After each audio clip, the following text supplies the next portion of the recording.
Joy Holmes പദ്ധതിയുടെ ഭാഗമായി Joy Alukkas foundation നിർമ്മിച്ച 50 വീടുകൾ കർണാടകയിലെ വിവിധ ഭാഗങ്ങളിലെ അർഹരായ കുടുംബാംഗങ്ങൾക്ക് കൈമാറി.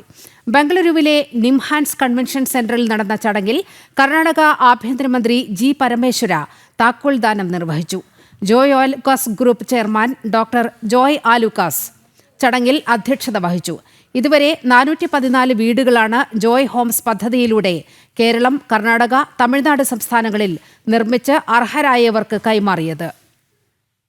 ജോയ് ആലുക്കാസ് ഫൗണ്ടേഷന്റെ കോർപ്പറേറ്റ് സോഷ്യൽ റെസ്പോൺസിബിലിറ്റി ഫണ്ട് ഉപയോഗിച്ചാണ് ജോയ് ഹോംസ് പദ്ധതി നടപ്പിലാക്കി വരുന്നത്.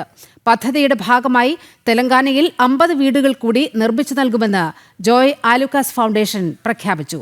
MR properties CEO Muhammad Rihan Nawab, KSRTC vice chairman Muhammad Rizwan Nawab, Bengaluru jewellers association president Chetan Kumar Mehta, Joy Alukkas group executive director Thomas Mathew തുടങ്ങിയവർ ചടങ്ങിൽ പങ്കെടുത്തു.